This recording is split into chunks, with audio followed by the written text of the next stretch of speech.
Entonces hoy vamos a hablar de cómo desmontar la leyenda negra de Franco. No de cómo desmontarla, sino que la vamos a desmontar, porque es muy fácil de desmontar, es facilísimo. Los que hayan estado aquí al principio habrán visto en los vídeos que se han proyectado, que supongo que habrán sido, porque no estaba, de las manifestaciones masivas. ¿Ah, no? Ah, bueno, pues los vamos a empezar a proyectar ahora mismo. Pues venga, vamos a proyectarlos. Mientras yo me voy preparando, porque aquí no vale solo las palabras, aquí hay que demostrar las cosas. Y hay que demostrarlas con imágenes. La distancia entre el punto de partida y el de destino era tan grande, y los obstáculos tales, que solo por la fe puesta en la razón de nuestra causa y la confianza en la ayuda de Dios, pude aceptar tan alta y grave responsabilidad. A ellas han consagrado toda mi voluntad, mis pensamientos y mis energías. Quien recibe el honor y acepta el peso del caudillaje, en ningún momento puede legítimamente acogerse al relevo ni al descanso. Ha de consumir su existencia en la vanguardia de la empresa fundacional para la que fue llamado por la voz y la adhesión de su pueblo, enraizando y perfeccionando todo el sistema levantado. Por lo que a nosotros toca, permanezcamos incondicionalmente leales a estas permanentes consignas: unidad religiosa, unidad social y unidad política, pilares firmes de nuestra paz, de nuestra grandeza y de nuestra libertad. ¡Arriba España! ¡Arriba!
Continuamente lo manifestaba en vivo y en directo, no con un papelito que cualquiera puede manipular como le da la gana, como de hecho ha ocurrido continuamente con las elecciones antes y después de esta democracia.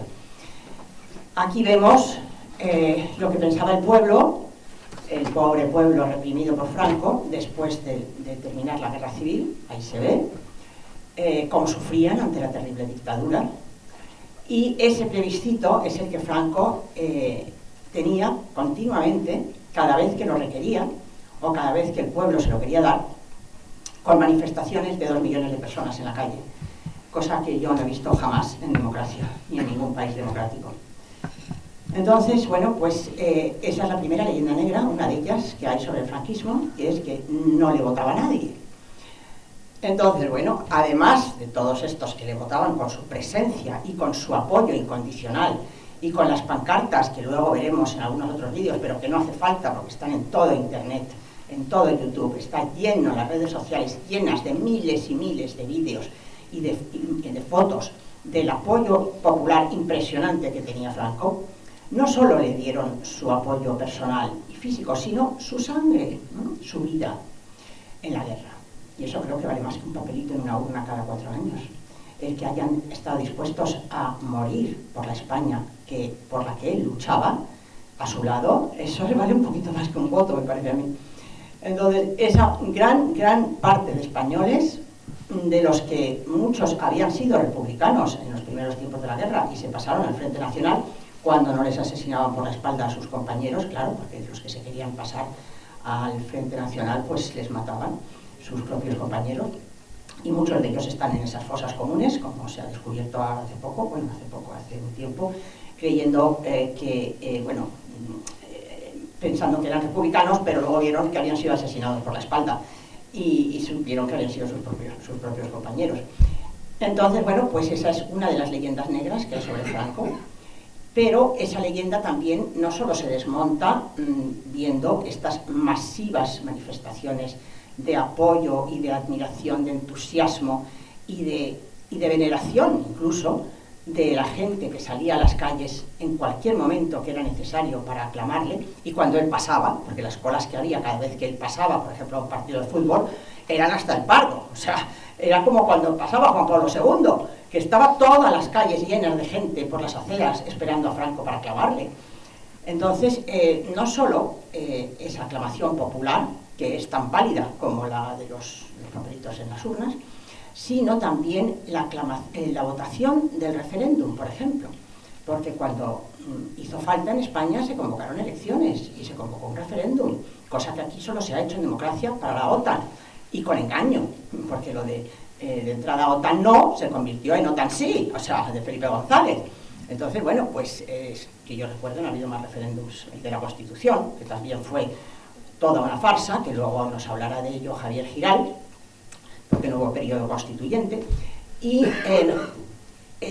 Franco sí que convocó referéndums. Convocó el referéndum del año 67 para pedir al pueblo español el apoyo a su nueva ley de la reforma de las Cortes, bueno, de la reforma legal del sistema, que era la ley de la democracia orgánica, la ley de sucesión y de democracia orgánica, por la que él distribuía sus poderes, que habían sido totales hasta entonces, porque él era el jefe del Estado, como lo es un rey, que tiene la última palabra en un Estado, aunque él no ejercía ese poder de modo omnímodo, como se dice, salvo en algunas excepciones imprescindibles, como fue el decreto de unificación, como al principio, después de la guerra, para unificar las fuerzas políticas que había en España y para controlar y disciplinar el carácter indómito natural de los españoles, especialmente de los grupos políticos y también de los nuestros, porque si las izquierdas eran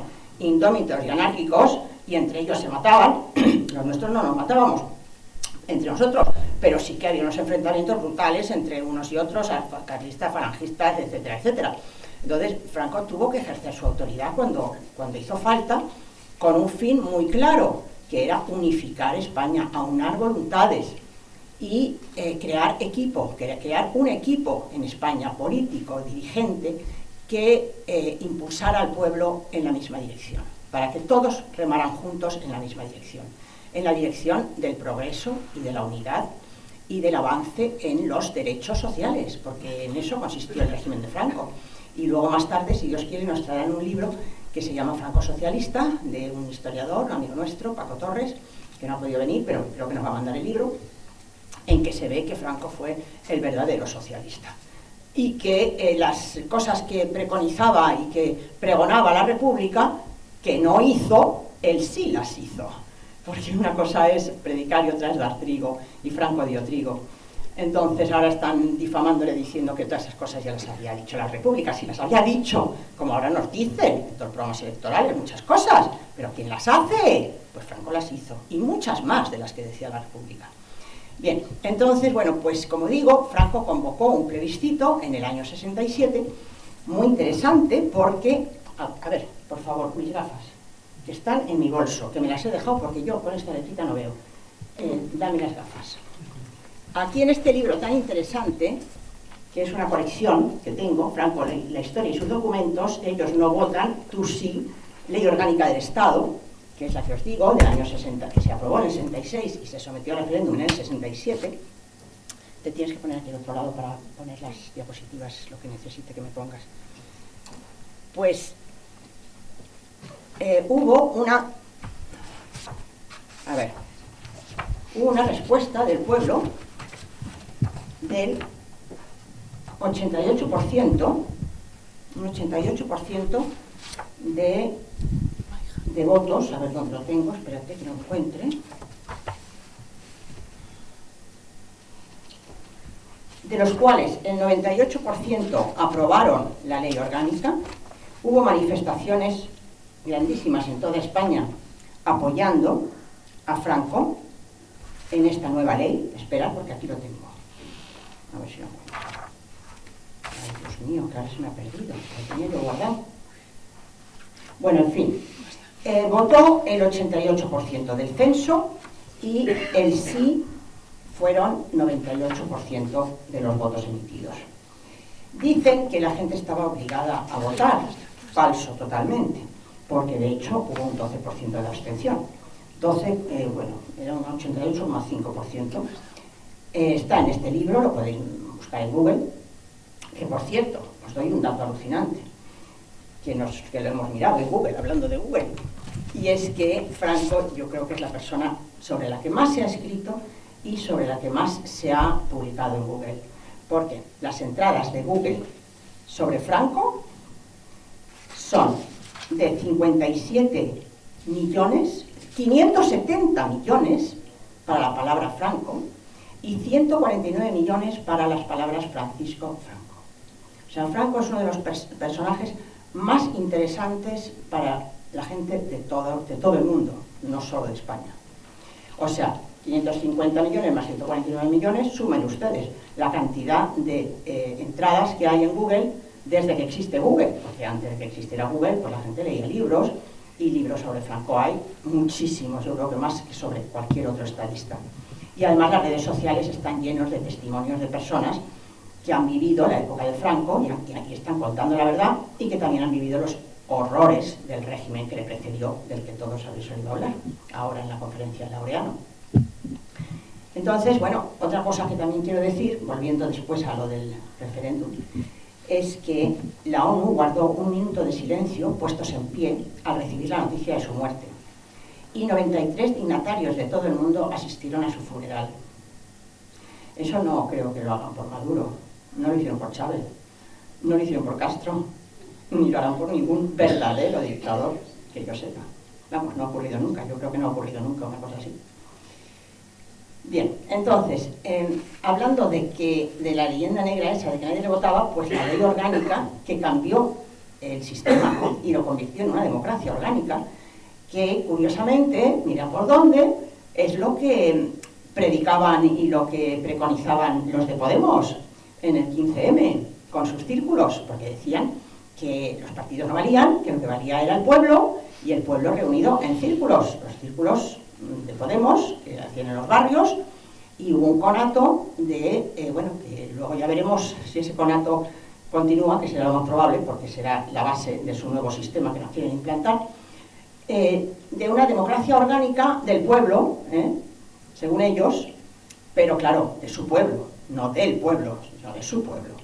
Entonces, en la democracia orgánica de Franco, que estaba en vigor desde el año 66, bueno, desde que se aprobó a principios del 67 por referéndum, desde que el pueblo lo aprobó, Franco no imponía, o sea, Franco respondía a las necesidades del pueblo, y el pueblo lo sabía, y por eso le aclamaba, y por eso le seguía, y le respetaba, y le admiraba, y le obedecía, porque sabía que era un servidor público, y que los que estaban con él, su equipo, estaba al servicio del pueblo, y porque veían sus necesidades satisfechas, y porque sabían que estaban velando por sus intereses, y por eso le respetaban. Por eso había respeto en España a las instituciones y a los políticos, que no eran políticos en realidad, porque no estaban en pugna entre ellos, como lo son los partidos políticos, estaban al servicio del pueblo, y no cobraban apenas, porque mi padre, que fue procurador en Cortes, cobraba 10.000 pesetas al mes, de las de entonces, y los alcaldes no cobraban, por ejemplo. O sea, es que era un servicio público, y la gente que entraba en política pues perdía mucho, porque en la empresa privada ganaban mucho más, no como ahora, que es al revés. Entonces, bueno, pues volviendo a la democracia orgánica, la verdadera democracia orgánica que tuvo Franco y que se puede expresar de muchas maneras y se puede realizar de muchas maneras, pues decía Arnold Toynbee, el gran filósofo de la historia, que era la mejor forma de democracia, la más pura, la democracia orgánica, la que está basada en las formas de organización natural y en los grupos naturales sociales, no en grupos artificiales ideológicos como son partidos políticos. Y Franco la basó en los ambientes en los que las personas se movían y se conocían entre ellos, como es el municipio, que curiosamente ahora las elecciones locales son las más fidedignas, digamos, ahora también en este tiempo, porque se conoce a la persona a la que se vota y se conoce su trayectoria. Y se le pueden pedir cuentas en el pueblo, más o menos, porque ahora hay algunos que les pides lo que quieras y ya sabes cómo te responden, cantando la Internacional mientras derriban la cruz de... ¿cómo se llamaba? Del sitio ese donde derribaron la cruz. De Callosa, la cruz de Callosa, por ejemplo. O sea, les trae al fresco lo que piensen los vecinos y sus ciudadanos. Pero en fin, el hecho es que ese sistema estaba basado en representación del pueblo español a través de los municipios, a través de los sindicatos y a través de las familias. Entre ellos se elegían y luego sus representantes iban a las Cortes como diputados. Bien. Entonces, primera leyenda negra desmontada. Sí había representación en tiempo de Franco, sí había votación, pero de otro tipo, porque contaba con el apoyo masivo del pueblo español, como se demostró el día que murió, porque esto dejó al mundo entero sorprendido, las colas impresionantes que se formaron para darle su último adiós, que tuvieron que ampliar a 2 o 3 días, ya no recuerdo si fueron 3 días, pero por lo menos 2 días, va a ser un día y se tuvo que ampliar ante la multitud de personas que acudieron, haciendo colas de 12 y 14 horas, yo estuve en una de ellas, de 12 horas, no sé si eran 12 o 14, durmiendo en el metro de la Puerta del Sol, porque desde la Plaza de Neptuno hasta el Palacio Oriente tardamos 14 horas en llegar, la cantidad de gente que había, y muchos durmiendo en el metro por la noche, en finales de noviembre, que hacía un frío que pelaba, pero la gente ahí aguantaba el tirón, y hasta 14 horas esperó la gente. Eso, pues que yo sepa, no se ha hecho jamás, nada más que para Juan Pablo II, y con gente venida de todo el mundo, y un papa. Pero en el año 75, con solo españoles, eso es impresionante. Y cuando el Instituto Ipsa Gallup, que era el Instituto Gallup, que fue el primer instituto sociológico del mundo, americano, hizo una encuesta en España a ver qué pensaba la gente ahora que ya había muerto el dictador, entre comillas, según ellos, o sea, que ahora que ya la gente no podía tener tanto miedo, a ver qué pensaban de Franco. Pues se quedaron impresionados de ver que el 82% estaba llorando su muerte, llorando. O sea, estaban compungidos por su muerte. No simplemente que le parecía, le daba pena y tal, no, sino que estaban compungidos, anonadados. Como se veía mucha gente ante su féretro llorar, mucha gente. En las películas que están todavía en YouTube, y os recomiendo que las veáis antes de que intenten quitarlas estos ocupas. Entonces, aparte de eso, la gran oposición que supuestamente había, porque esa encuesta también determinó cuál era la gente que realmente se oponía al régimen, de ese 18% que no estaba compungido, pues vieron que era menos de un 10%, porque había un porcentaje de gente que pasaba del tema, que simplemente pues que no le interesaba el tema, ¿no? Que eran apolíticos. Pero la gran oposición, los que estaban contentos de su muerte, pues serían, yo creo que eran un 8%, no llegaba al 10%. Entonces, fijaros qué grandísima oposición tenía Franco, a pesar de los años que llevaban haciéndole la cama, como se suele decir, funcionando el contubernio judeomasónico contra él, como él lo llamaba, y muy bien llamado, porque efectivamente era un contubernio, porque no se aplicaba a otras situaciones históricas, como por ejemplo, cuando en Francia guillotinaron a una serie de militares a finales de los 60, la democrática Francia, pues guillotinó a unos militares que se habían alzado, parece que fue por la guerra de Argel, o no recuerdo exactamente en qué situación, pero se los cargaron y nadie dijo nada. Y todas las demás barbaridades que estaban haciendo en otros regímenes verdaderamente dictatoriales y comunistas, ahí nadie decía nada. Pero en España, cuando se ajustició a 5 criminales asesinos en el año 74, creo que fue, 75, fue en el 75, se montó la Marimorena, quemando embajadas en toda Europa. Unas manifestaciones tremendas, yo estaba en Múnich y las vi. A pesar de que había indultado a la mitad, a los que no habían sido autores directos de los crímenes. Entonces, esto es clarísimamente una confabulación, una conflagración contra el régimen de Franco. ¿Y por qué? ¿Por qué? Y esto es de lo que voy a hablar un poco más ahora. Porque se ha hablado ya muchísimo de Franco en el plano económico, en el plano político, en el plano social. La figura de Franco es tan grande y se ha escrito tanto sobre ella y tan fuerte que en 43 años de demolición no han podido acabar con ella. Y rebrota de nuevo del alma de España con mayor vigor aún. ¿Y por qué no podrán? Porque es la obra de Dios en España.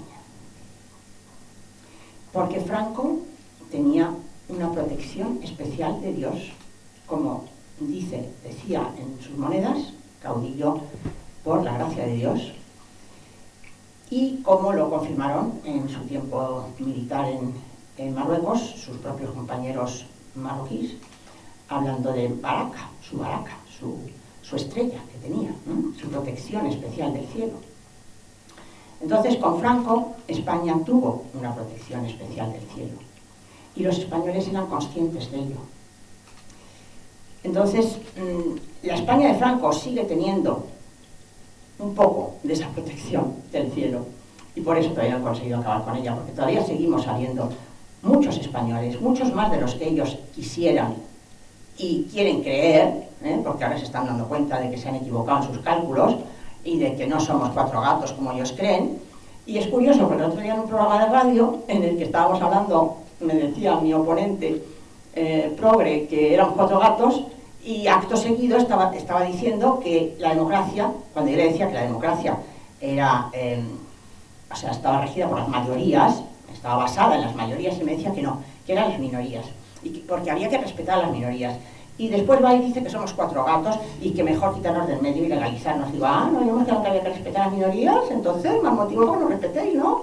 No, pues ellos según les va, pues dicen una cosa o dicen la contraria, si son ellos. Entonces nosotros en tiempos de Franco llamábamos al pan pan y al vino vino y decíamos las cosas como son. Y de esa vivencia en la verdad y en la justicia, porque la primera justicia es la verdad, vivir en la verdad, pues nos vino la protección de Dios a través de Franco, de nuestro líder.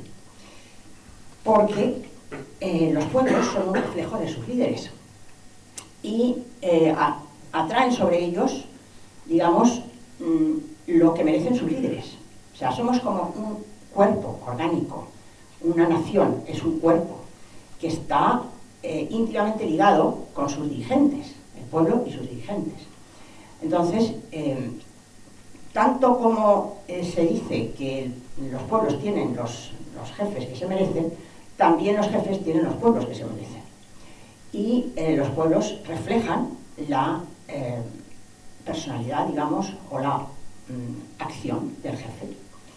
Entonces, ahora os voy a leer una cosa muy interesante que está en una página web, porque yo quiero hablar de ese otro aspecto del franquismo, del que no se ha hablado apenas, o que yo sepa nunca, que es el aspecto oculto, inmaterial, no todas las cosas que hizo Franco, que ahí fuera tenéis, me parece, una hoja de lo que fue la España de Franco y lo que nos legó, el legado de Franco, de la España de Franco, de lo que ya van acabando con casi todo. Pero bueno, lo que nos queda todavía de libertad y de prosperidad es por lo que dejó Franco. O sea, no han conseguido dilapidar toda esa fortuna todavía, gracias a Dios, pero están en ello y se están dando mucha prisa. Entonces, tenemos que trabajar mucho nosotros también. Pero bueno, no voy a hablar de todas esas cosas que son tantísimas, que están todas por internet, cómo resucitó a España, cómo la regeneró económicamente, políticamente, sino voy a hablar de la parte inmaterial, invisible, que es su pueblo, cómo regeneró a un pueblo, cómo cambió la actitud y la mentalidad y la manera de ser de un pueblo, que eso es muchísimo más difícil que la parte material. Y esperad un momentito, porque luego quiero volver a las otras leyendas negras, pero primero me voy a pasar a esta parte que es muy importante, porque yo creo que es la más importante. Y yo tengo que hablar de esto porque soy psicóloga, entonces voy a hablar sobre el aspecto psicoespiritual de la obra de Franco y su obra. Y tengo aquí unas tarjetas de mi terapia, porque ponen mucho en cuestión mi capacidad profesional, mis opositores en los medios, de que pobrecitos los que estén conmigo y en mi terapia, tal y cual. Bueno, pues ahí podéis ver en qué se basa mi terapia y cuáles son mis cualificaciones para hacerla desde hace... Madre mía, no quiero ni pensar cuántos años hace. Desde el año 77 que estoy ejerciendo. Entonces, bueno, pues quiero enfocar esta obra desde ese ángulo. Y vamos a ver.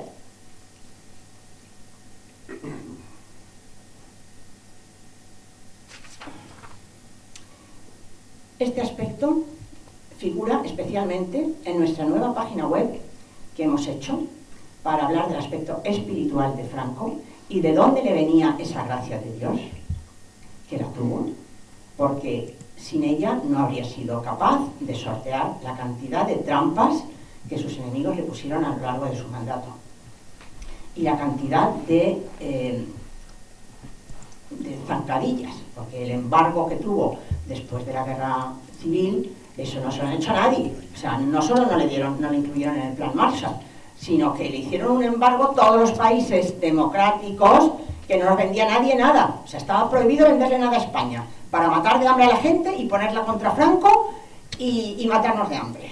Entonces solo Argentina nos vendió trigo y carne, y con eso pudimos subsistir. Y pudimos alimentar a la zona roja, que estaban muertos de hambre, porque se comían las peladuras de las patatas y se comían hasta piedras, pobrecitos, porque pasaban más hambre que ni sé. En la zona nacional no se pasó hambre, pero cuando tuvimos ya que asumir el hambre de la zona roja, pues sí que tuvimos que poner cartillas de racionamiento que tenían en la zona roja y no en la zona nacional, que no lo supo durante la guerra, cartillas de racionamiento, pero luego se tuvieron que poner en toda España, y por el embargo también. Y esto los rojos encima lo usan contra nosotros cuando fueron ellos los culpables, como cuando cayó el muro de Berlín, que Alemania, en la Alemania libre cayó en picado su economía porque tuvo que hacerse cargo de los depauperados alemanes que les llegaron del lado comunista. Pues igual pasó en España. Entonces, bueno, pues vamos a hablar de ese aspecto de lo que fue el pueblo de Franco, el pueblo español en tiempos de Franco, como reflejo de su líder. Porque Franco era un hombre espiritual, y la obra que hizo en España partió de una raíz espiritual, como atestiguan muchas de sus alusiones al pueblo español, que figuran en nuestras páginas web. Y ahora os digo la otra página web, que no lo he terminado de contar, que es la que habla del aspecto espiritual de Franco y que acabamos de crear el día 20 de noviembre, o sea, de ayer. Y se llama francosanto.es. Porque nosotros tenemos constancia personal, yo por lo menos, y mi hija también, de que Franco hace favores, y muy grandes, incluso diremos milagros, porque el que, concretamente en un caso bastante humilde, como tengo en los favores de la página web, entonces, bueno, pues en esa página hablamos de las cualidades que tenía Franco, que legó al pueblo, y por eso el pueblo español se redimió, porque el pueblo español había sido un pueblo bastante indómito y cainita. Ahora os voy a leer otra cosa, una cosa que está en la página de Franco Santo sobre cómo Franco estaba ungido por Dios, por la gracia de Dios. En el aspecto psicológico, los pueblos son reflejo de sus líderes, y España pasó de ser un pueblo cainita a ser un pueblo fraterno, de ser un pueblo rebelde e indómito a ser un pueblo disciplinado, de ser un pueblo negativo a ser un pueblo positivo. Y aquí quiero leer un discurso de Franco, una cosa que dijo, preciosa, cuando el referéndum de la ley orgánica, una de las cosas que él decía, dice: Franco había pronunciado en el acto de presentación unas duras palabras. Recuerden los españoles que a cada pueblo le rondan siempre sus demonios familiares, que son diferentes para cada uno. Los de España se llaman espíritu anárquico, crítica negativa, insolidaridad entre los hombres, extremismo y enemistad mutua. Con la nueva ley se establecía un justo poder ejecutivo, encabezado por un presidente de gobierno y unas cortes que asumen la plenitud de la función legislativa y de control. La convivencia en paz y orden salía ganando, y así lo entendieron y apoyaron la inmensa mayoría de los españoles con su voto. Y ahora quiero hacer un inciso, antes de seguir con las cualidades del pueblo español bajo el mandato de Franco, que por desgracia una gran mayoría del pueblo español ha vuelto para atrás a esto mismo, a estos demonios familiares, con esta democracia. Pero os quiero enseñar una cosa muy interesante, una papeleta, pónmela por favor, una papeleta que salió entre de los votantes del referéndum, porque, como digo, esos demonios familiares se habían erradicado de España, que esa es realmente la gran obra de Franco: cambiar el carácter de los españoles y acabar con los odios fratricidas. Al final, voy a cerrar esta conferencia con una cita suya preciosa, que recuerda mucho a Juan Pablo II, sobre ese tema. Pero, sí, esa, bien, pues aquí, una de las papeletas del referéndum, que no fue votado solo por los suyos, porque los suyos entonces, en ese caso, efectivamente eran el 88% de la población, porque fue los que votaron, y de esos el 98,8% me parece, dijeron que sí, entonces los suyos eran un 88% de la población.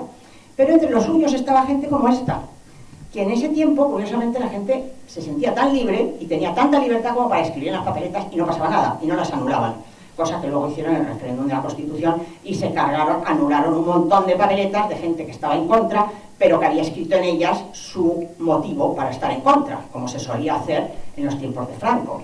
Y las anularon, que lo sé yo, por un amigo mío militar que estaba en el equipo informático del recuento de votos y que le obligaron a anular todas las papeletas en las que decía no y que tenían cosas escritas, y él dijo que ni hablar, que él no lo hacía. Entonces le echaron y pusieron a otro que sí lo hizo. Entonces así se ha votado en España en la democracia, desde que empezó las votaciones.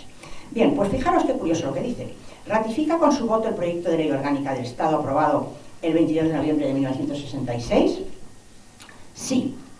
Y después escribe: 7 años preso por el régimen actual y perseguido, voto sí por Franco, el mejor gobernante que España ha tenido y tendrá.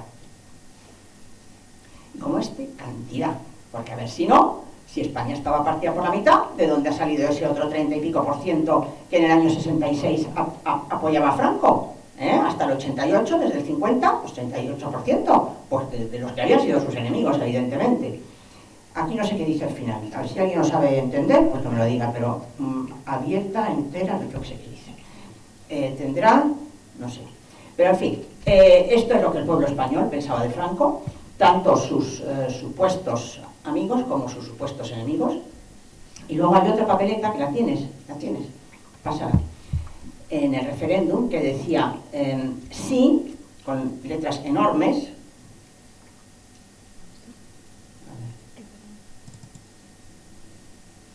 Esta dice: porque desde la prehistoria e historia de España no se ha conocido un hombre más grande, corazón y genio y padrazo como Francisco Franco. O sea, y además se había llevado la papeleta a su casa para escribir la máquina. O sea, para que digan que no había libertad en tiempos de Franco. ¡Jolín! Y que no se fiaba de la gente. Madre mía, pues si la gente se sentía absolutamente segura con él, de que merecían su confianza. O sea, Franco confiaba en el pueblo español de la misma manera que el pueblo español confiaba en él. Era mutuo. Entonces, bueno, pues esto fue lo que Franco reformó del pueblo español. Y ahí está la prueba de cómo se ganó a sus enemigos. Y por eso fue magnánimo con ellos al fin de la guerra.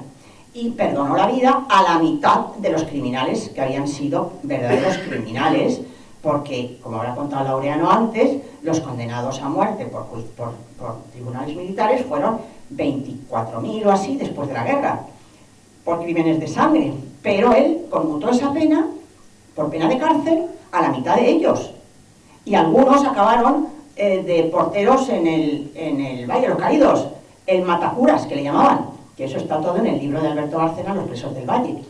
Los presos que se rehabilitaron en el Valle de los Caídos, en la construcción del Valle, redimieron sus penas en 6 años, o poquísimos, porque eran 30 años, era la pena máxima de cárcel, y en el Valle redimían 6 años por cada, 6 días por cada día de trabajo. Entonces, bueno, pues fíjate, dividido por 6, 35 años redimían la pena. Y muchos se quedaron a trabajar después allí. Uno de ellos, ya os digo, que le llamaban el matacuras, por los curas que había matado, pues se quedó de portero, le cogieron los monjes de portero, porque se había rehabilitado de tal manera. A ver dónde ha pasado eso. O sea, ¿en qué otro país ha pasado una cosa así? O sea, eso es el gran milagro de Franco. Esa es la gran obra de Franco. Regenerar espiritualmente y psicológicamente a un pueblo. Entonces, bueno, como digo, a ver, ¿por dónde voy? Aquí. Entonces, el pueblo español pasó de ser un pueblo indómito, como digo, a un pueblo disciplinado, porque Franco era militar, y en España había disciplina, había autoridad, respeto a la autoridad.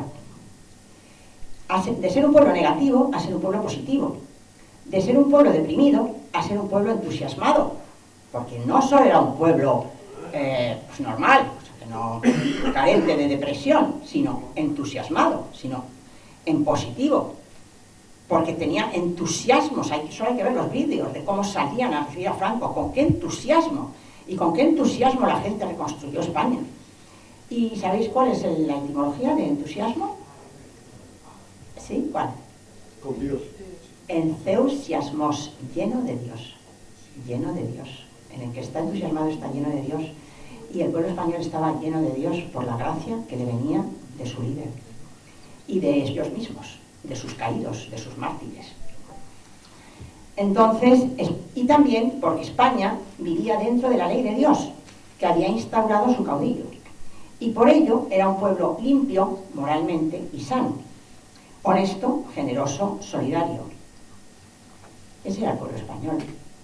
Era un pueblo que era capaz de reconocer la verdad y de defenderla, y de defender la justicia, y de llamar al pan pan y al vino vino sin miedo, porque no había miedo en tiempos de Franco, como Franco no tenía miedo. Y esto me lo contaba mi padre, que fue ministro con él los últimos 2 años, y le conoció desde los 17, que se fue a la guerra como voluntario falangista, y estuvo en el frente de Brunete, y o en el del Ebro, ahora no me acuerdo, en fin, en uno de los frentes difíciles. Y él decía, mi padre le adoraba a Franco, es que lloró más por Franco que por su propio padre cuando murió, porque es que era adoración la que tenía por él, de tanta admiración. Decía que Franco nunca tenía miedo, y que además despreciaba a las personas que tenían miedo, olía el miedo como los animales, como los perros.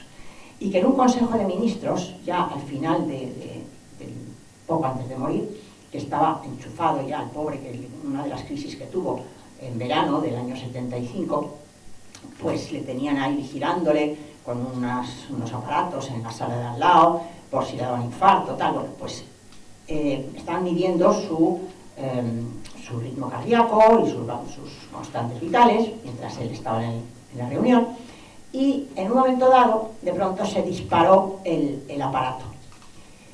Y el medidor de las constantes vitales, no sé si era el del corazón o cuál.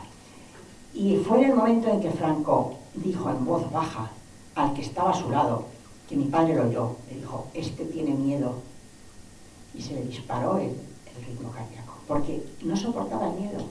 Franco no tenía miedo, porque tenía tanta fe en que todo lo que pasara era voluntad de Dios, y que él estaba a su servicio, que nunca tuvo miedo, ni en la guerra, se metía en las peores batallas, iba en cabeza de todo, en las estrategias más difíciles, más inverosímiles, que todos sus compañeros creían que estaba loco en la guerra civil por las cosas las estrategias que usaba, pero que luego funcionaban. O sea, como irse a salvar el Alcázar de Toledo en vez de ir por otro camino, que es lo que se suponía que tenía que haber hecho, según la ortodoxia militar, y no lo hizo porque le pareció más importante levantar la moral de la gente y darle esperanza a la gente, porque a Franco lo que le importaban eran la fe, la esperanza y la caridad. Y por eso nosotros estamos proponiendo ahora que la Iglesia considere sus virtudes morales para abrir su causa de beatificación en esa página web que se llama francosanto.es. Y podéis firmar si queréis, cuando la leáis, ved si creéis que hay motivos para ello, y si lo creéis así, darnos vuestra adhesión, porque hay una sección que pone adhesiones y hay una hoja de change que hemos hecho de firmas para que todos los que quieran se puedan adherir, y esas firmas le llegan al nuncio y le llegan a la persona que dirige, que está encargada de la causa de los santos en la conferencia episcopal. Les van llegando las firmas nuestras junto con la página web, claro, cada vez que alguien firma. Bien, entonces, volviendo, que me voy por algo más. A ver. Franco acabó con los odios entre los españoles y las envidias regionales y nos convirtió en una gran familia que remaba unida en la misma dirección, de progreso, libertad y bienestar.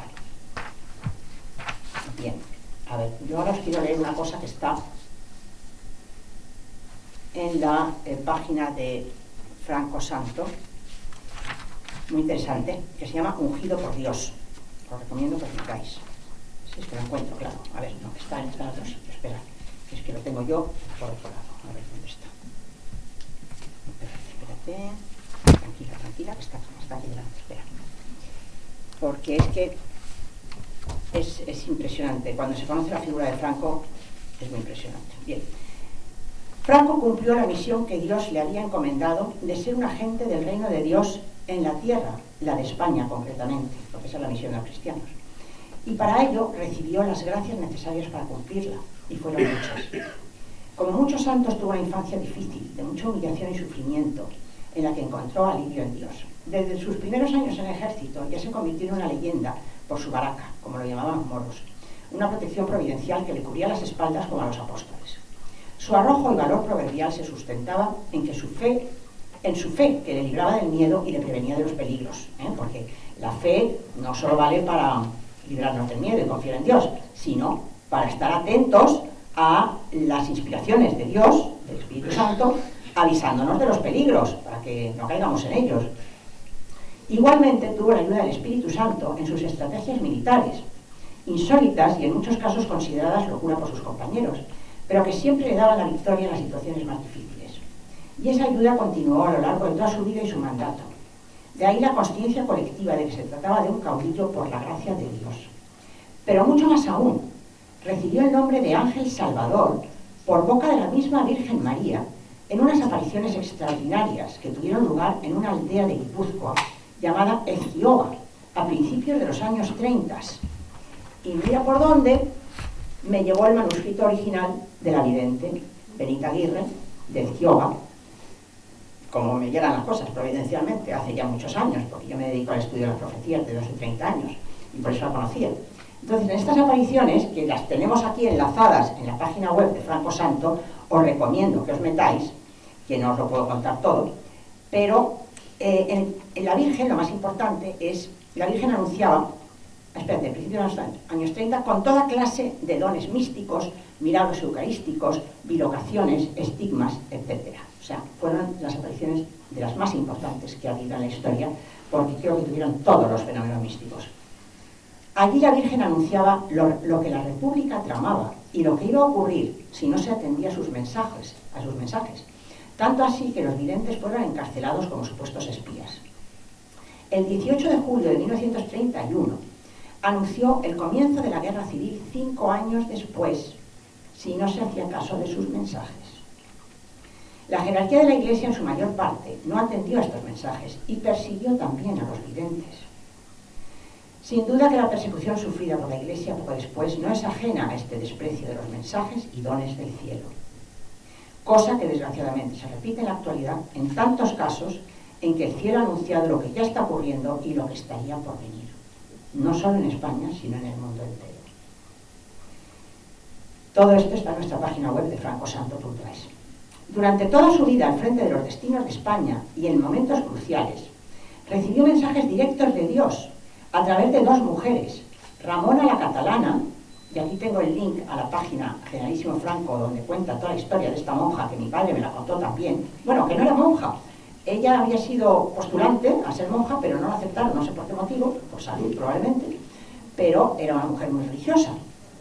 Entonces, mi padre me contaba, y está aquí en la página de Estado te lo explica, que se le aparecía en su despacho sin pasar por la puerta, de pronto se la encontraba en su despacho, Franco.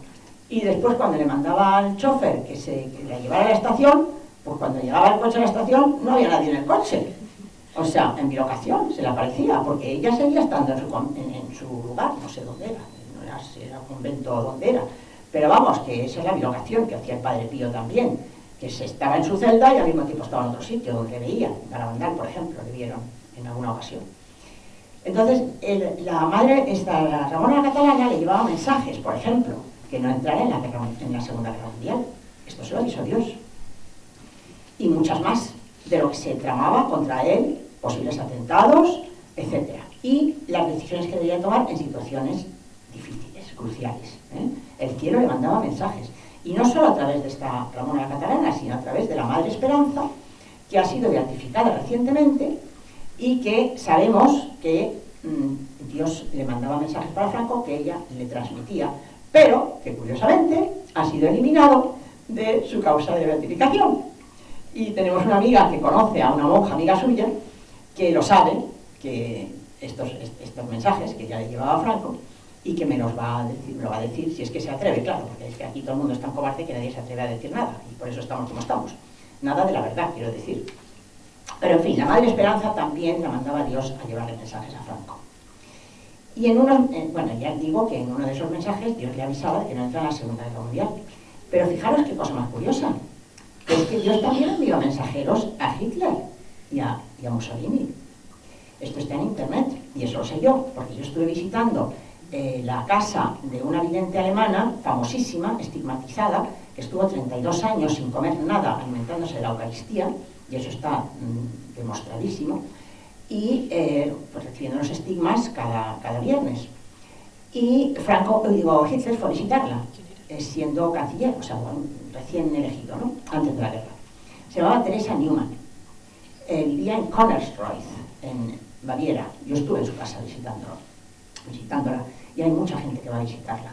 Entonces Franco fue a hablar Hitler fue a hablar con ella, y ella le contó pues todo lo que le iba a pasar, y lo que Dios le pedía, lo que debía hacer, y lo que le iba a pasar si no lo hacía. Y dicen que Franco salió, Hitler salió demudado de la reunión y dijo que nunca más le volvieran a hablar de esta mujer, pero que nunca le faltaran sábanas ni nada de lo que necesitara, que se le suministraran sábanas abundantes porque las manchaba todas de sangre, y que se le lavaran, y bueno, que tuviera todo lo necesario. Comida no, claro, porque no le mandó comida, porque no la necesitaba, porque no comía. Entonces, por lo visto, Mussolini también recibió mensajes de lo que debía de hacer y no hizo. Curiosamente, los dos eran socialistas. Franco no. Hitler era pagano. Empezó siendo católico, pero se paganizó por el poder, se paganizó. Franco no. Entonces, bueno, Franco sí hizo caso. Y de ahí le vino la gracia de Dios. Y la gracia para el pueblo español. Porque la España de Franco estaba basada en las leyes de Dios. Y de ahí le venía la gracia. Y de ahí le venía la pureza moral del pueblo español. El pueblo español era un pueblo corrompido, como ahora. Era un pueblo sano. Un pueblo capaz de luchar por el bien y de defender el bien. Y en el tiempo de Franco no había corrupción. Solo el caso Matesa, que fue muy sonado y que se depuró al máximo, o sea, fue un escándalo, y Franco hizo ahí una escabechina que pa' qué, o sea, no quedó nadie en pie. En el tiempo de Franco había un caldo de cultivo tan sano que no podían prosperar las maldades que luego se han ido fomentando. Por ejemplo, cuando Felipe González llegó al poder, lo primero que hizo, las primeras leyes que hizo fue legalizar la prostitución, la pornografía y el juego, para tener a la gente bien enganchada. Después el aborto, claro, en el año 85, ya sabéis, para corromper la moral de la gente. ¿Y sabéis por qué? Porque los que dirigen a toda esta gente, que Franco llamaba el contubernio judeo-masónico y que hoy en día yo he llamado públicamente en un programa de televisión, por más de uno, los Illuminati, buscarlo, no sé si Laureano ha hablado de ello, pero Laureano sabe mucho de eso, y está en todas las redes sociales, o sea, buscarlo, hay muchos vídeos sobre eso, que es una forma de masonería que ya es luciferina, y además tiene un culto abierto a Lucifer, con sacrificios humanos de niños, con pederastia, etcétera, etcétera. Como se descubrió ahora, hace poco, con los papeles de Podesta, Hillary Clinton y toda esa panda, y Obama, que estaban usando a niños para sus ritos diabólicos, para conseguir más poder. No solo con pederastia, sino con sacrificios de niños. En fin, eso se está haciendo en todo el mundo, las niñas de Alcácer son prueba de ello, y eso está ocurriendo desde que están en el poder los enemigos de Dios y de España y del mundo.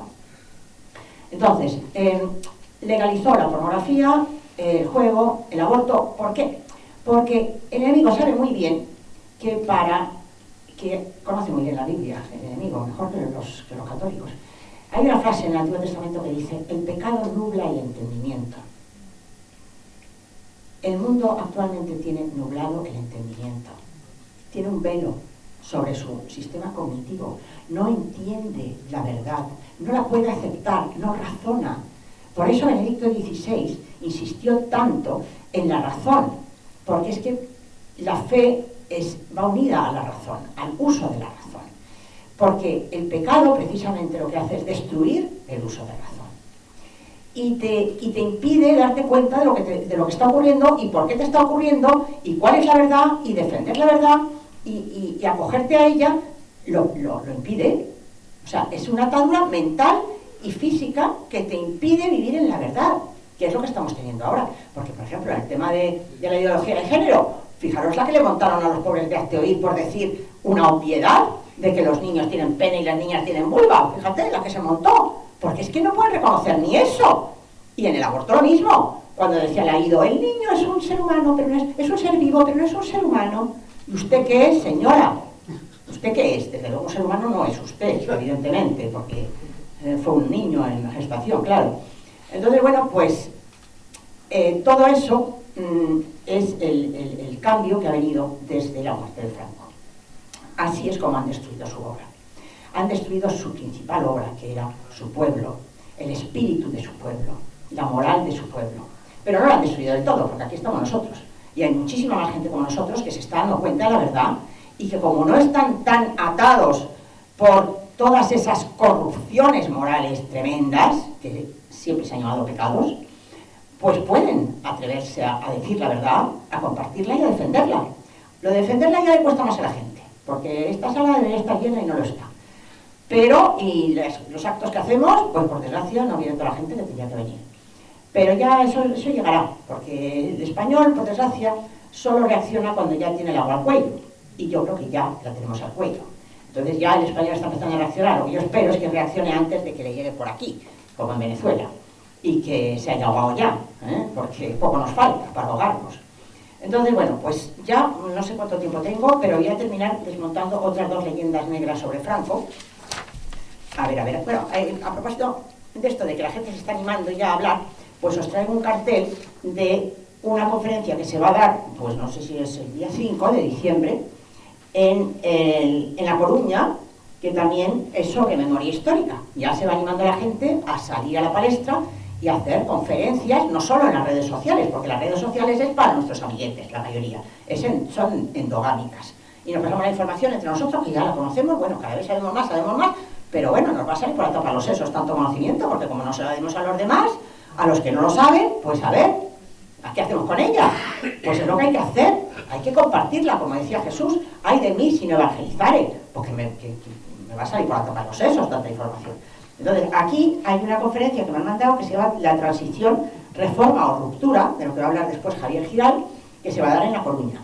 Y nosotros queremos, con este foro, abrir un precedente y animar a nuestra gente de provincias y a quien quiera a hacer estos foros también en su ciudad, que nosotros les damos el apoyo, nos vamos allí a hablar si necesitan, les mandamos el material para que puedan hacerlo también, y que sea un punto de encuentro de nuestra gente y de los otros, para que vean, para que se enteren de la verdad, para que salgan de sus círculos cerrados, que estos son todos guetos, lo que se ha creado en esta democracia, con tanta libertad de expresión, de comunicación, tal y cual. Aquí cada uno está en su gueto y solo quiere oír lo que le interesa y nada más, y lo que piensan sus amigos, y de ahí no sale. O sea, es una sumisión total al grupo, es un gregarismo grandísimo lo que hay ahora. O sea, la gente no se atreve a desmarcarse de su grupo, los de izquierdas, y investigar la verdad, aunque algunos sí se están atreviendo, porque por eso hay tantísimas búsquedas en Google, que lo dijeron en un programa en el que estuve hace poco, en televisión, que estaban alucinados de cómo habían aumentado las búsquedas de Franco en Google, y la cantidad de jóvenes que se estaban metiendo en estos grupos, ¿no? Bueno, entonces, vamos a hablar de otra leyenda negra rápidamente, que se desmonta en un pispás, y es la de que era un dictador. Y la prueba fehaciente de que Franco no fue un dictador son precisamente ellos, sus enemigos, los que así le calumnian. Porque ¿qué otro régimen habría respetado tanto a sus opositores como para dejarles entrar en el juego político después de haberles vencido en una guerra? ¿Acaso la Europa democrática que ganó la Segunda Guerra Mundial dejó a los nazis y a los fascistas italianos volver a crear sus partidos y presentarse a elecciones? ¿O no les ejecutó a millares y les eliminó en campos de concentración horrendos? Porque esas fotos que salen por internet de cadáveres apilados, famélicos, en campos de concentración, no eran lo que habían hecho los nazis, era lo que hicieron con los nazis, los soviéticos y los aliados. Esos sí que mataban a sus opositores, se cargaron a media población alemana.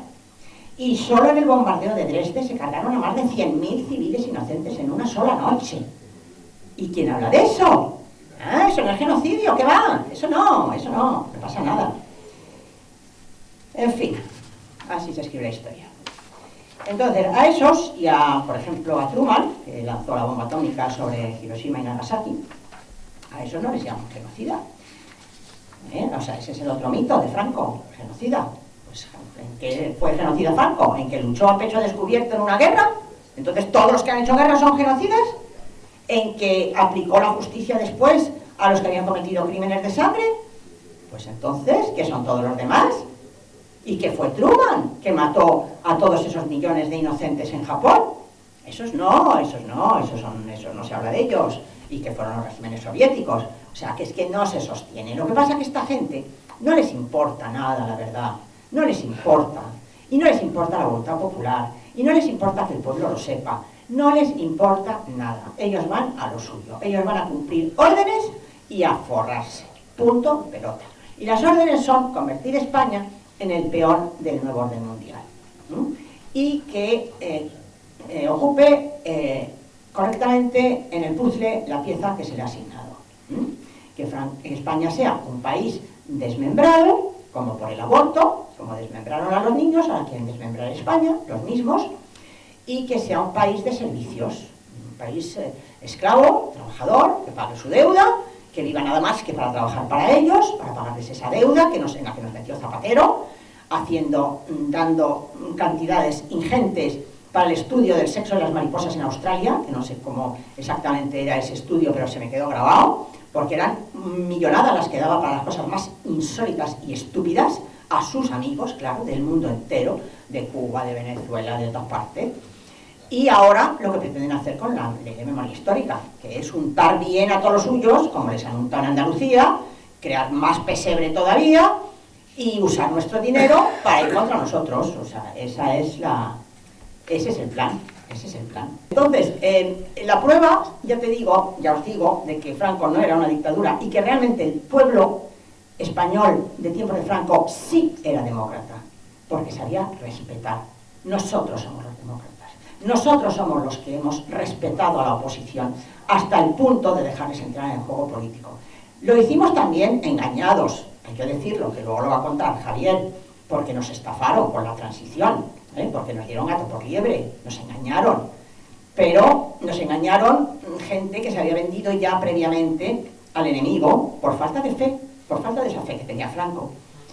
Un tal Sarasola, que era amigo de Felipe González, fue comprando voluntades antes de morir Franco y ya les ofreció buenos puestos a la muerte de Franco, porque decían que claro, el régimen no iba a persistir y que claro, tenían que empezar a colocarse bien para cuando llegara la democracia y tal, pues ya se rindieron a eso muchos de los que tenían que haber defendido el franquismo. Pero en fin, el hecho es que el pueblo español era un pueblo respetuoso, era un pueblo obediente y leal a Franco, porque Franco fue el que nos pidió que fuéramos leales al rey, como lo habíamos ido a él, y el rey fue el que desmontó el régimen, que él había jurado. Entonces, ese respeto que teníamos, también lo teníamos antes de morir Franco, porque en tiempos de Franco, a la oposición, que eran 4 gatos, ya os digo, un 8% así, según la encuesta de Gallup, se les permitía editar sus libros y cuadernos, como cuadernos para el diálogo, y dar conferencias y actuar políticamente dentro de los márgenes de la ley, como a García Trevijano, a Tamames, a Peces Barba, que eran personajes opositores del tiempo de Franco, que no les recuerdo, y que ahí andaban tan campantes. Y ese respeto continuó después, dejándoles entrar en el juego político, del que ahora pretenden echarnos a nosotros con sus leyes totalitarias de memoria histórica, de la que nos hablará más tarde el general Chicharro. Ellos, sus enemigos y el poder que se les ha regalado son la prueba más clara de que la España de Franco no fue, que la de Franco no fue una malvada dictadura. Como le dijo Franco a Vernon Walters, España está preparada para la democracia, porque tiene una gran clase media. Y esa clase media era culta, trabajadora y responsable y sabía respetar. Los españoles del tiempo de Franco somos los verdaderos demócratas que hemos respetado y tolerado a nuestros enemigos desde que él murió, y antes también, desde hace 80 años. Los que no son demócratas y no saben ni quieren respetar la pluralidad política que tanto pregonan, de los que pensamos diferente, son los que han ocupado el poder de forma ilícita, porque Zapatero también lo ocupó de forma ilícita después del atentado, y toda su cohorte de golpistas, filoterroristas y comunistas. Ellos son los dictadores. Y no sé si me queda algo más, otra leyenda negra, porque la de que nadie le votaba ya lo he contado, ya la he desmontado. Y ¿qué más? Bueno, también quería comentar que nuestros enemigos ahora no solo quieren echarnos del juego democrático, sino que nos quieren robar nuestro patrimonio, como hicieron ya en la guerra civil, en la República, que es el Valle de los Caídos, y a nuestros héroes. O sea, no les basta con robarnos nuestras vidas, con el aborto, con el terrorismo, que esa es otra de las pruebas del talante democrático del pueblo español, cómo las víctimas del terrorismo han aguantado ese ataque del terror rojo, que son los mismos, porque la ETA, nada de que son fascistas, se llamaban fascistas, manera de confundir y manipular a la gente. Ellos se declaran marxistas-leninistas, siempre con el puño en alto. Está clarísimo, ellos se declaran así y aparecen así. Entonces, ese mismo terror rojo de siempre, el de los maquis, que se continuó cuando los maquis fracasaron, porque el pueblo español no quiso saber nada de ellos, porque no consiguieron que nadie se rebelara contra Franco después de la guerra, en los años 50, entonces se reunieron unos gudaris con el PNV y en un castillo de los Rothschild, porque detrás de todo esto está la masonería, evidentemente, en Francia, en un castillo en el Loira, creo que fue, se reunieron ahí para crear la ETA, en los años 50, cuando fracasaron los maquis. Y la ETA era el mismo terror rojo, exactamente el mismo, de los maquis y de la República. Entonces, las víctimas del terrorismo no se han vengado. ¿Qué más prueba de democracia es esa? Ellos que habrían hecho si hubiera sido al revés, madre mía, la que habrían montado. Ahora porque se les lleva la contraria, ya te dicen, me dicen a mí, que saben dónde vivo y que vienen a por mí, que tengo que tener mi casa protegida y a mis perras sueltas continuamente. O sea, son malos, pero malos, malísimos. El pecado nubla el entendimiento de tal manera que es que ya no saben distinguir, o sea, no saben distinguir, no saben hacer una hoja con un canuto, no saben distinguir la verdad de la mentira. Entonces, esa gente es peligrosa y esa gente tenemos que hacer una pedagogía social y terapia social con ellos, que es lo que yo estoy intentando hacer un poquito a través de mis apariciones en los medios, desmontando un poco ese odio que hay haciéndoles ver que somos personas, que tenemos también derechos como ellos y que no somos unos ogros y todo eso. Pero tenemos que dar la cara para eso, tenemos que manifestarnos y tenemos que pelear dialécticamente con ellos. O sea, no podemos callarnos, porque el callarnos nos ha llevado a esto. Entonces, bueno, pues no sé qué más quería deciros. Quiero terminar, no sé si hay alguna otra cosa que sea leyenda negra, el que sea un genocida, el que sea un dictador, el que no le votaba a nadie. Pues yo creo que ya con eso hemos desmontado bastante la leyenda negra. Y ahora quiero terminar con una cosa preciosa, que fue una frase que dijo Franco. ¿Me das el bolso? O bueno, ¿tienes internet ahí? No. Pues cógeme el bolso. El móvil, cógeme el móvil. Una frase preciosa que dijo Franco, que ya os digo, que, bueno, pues mientras me busca os cuento algo que no os lo había contado todavía. Muy importante. O sea, Franco, su magnanimidad era tan increíble, tan grande, que se preocupó del pueblo español, de los españoles, no solo en el aspecto material, y no solo en vida, sino también después de su muerte. Y creó el Valle de los Caídos para que se estuviera rezando todos los días por las almas de esas personas ahí enterradas, tanto los que habían luchado con él como contra él. Eso no lo ha hecho nadie. Que se preocupara por sus almas, y se preocupaba por las almas del pueblo español. Y por eso no dejaba que hicieran leyes inicuas, no permitía las leyes inicuas, corruptoras de la moral del pueblo. Y por eso se regía por la ley de Dios, para que el pueblo pudiera salvar su alma, para que todos pudiéramos salvar nuestra alma. Y es que el alma existe, y la vida después de la muerte existe. Y ahora os voy a dejar ahí fuera en la mesa unas octavillas que reparto yo, especialmente en los funerales, para consolar a los feudos, de una página que tengo, un blog que se llama haymasvida.blogspot.com, en que vienen los estudios científicos que confirman que hay muerte, que la muerte no es el final, que hay vida después de la muerte y que hay justicia después de la muerte. Entonces Franco lo sabía muy bien y por eso no quería que se condenara a su pueblo.